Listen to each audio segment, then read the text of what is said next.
করেছে গরু এবং খাসির মাংসের বাজারে। বেড়েছে গরু এবং খাসির মাংসের দাম। এ নিয়ে বিস্তারিত জানাতে কলাপাড়া মাংসের বাজার থেকে যুক্ত হচ্ছেন জসিম পারভেজ। জসিম, জানাবেন যে গরু এবং খাসির মাংসের দাম কেজিতে কত টাকা বেড়েছে, আর এই নিয়ে ব্যবসায়ীরা কি বলছেন?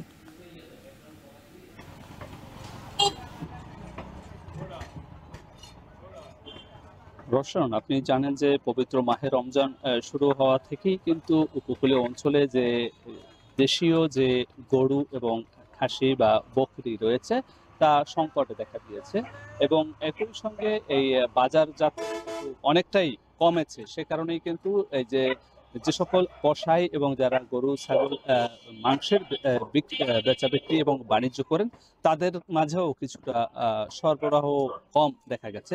সে কারণেই কিন্তু আজ এই নাচনাপাড়া পাইকারি মাংস বাজারে খাসির মাংস প্রতি কেজি বিক্রি হচ্ছে ১১০০ টাকা, যা গত মাসেও ছিল ৯০০ টাকা, এবং বকরির মাংস বিক্রি হচ্ছে ৯০০ টাকা কেজি।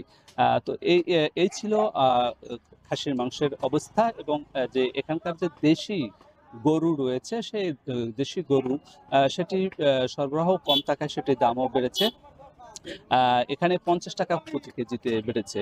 ১ কেজি গরুর মাংস, দেশি গরুর মাংস বিক্রি হচ্ছে ৭৫০ টাকা, এবং ফার্মের যে গরু রয়েছে সেই গরু মাংস প্রতি কেজি মাংস বিক্রি হচ্ছে ৭০০ টাকা। ৫০ টাকা বেড়েছে প্রতি কেজিতেই।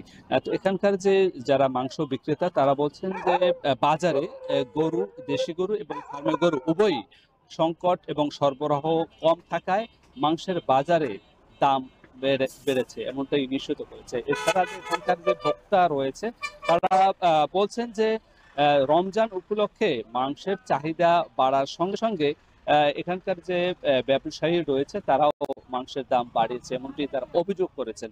কিন্তু ব্যবসায়ীরা বলেছেন যে বাজারে গরু এবং খাসির সরবরাহ কম থাকায় মাংসের উপরও প্রভাব বিস্তার করছে, তাই মাংসের দাম বেড়েছে। এই ছিল আমার কাছে সবশেষ দর্শন।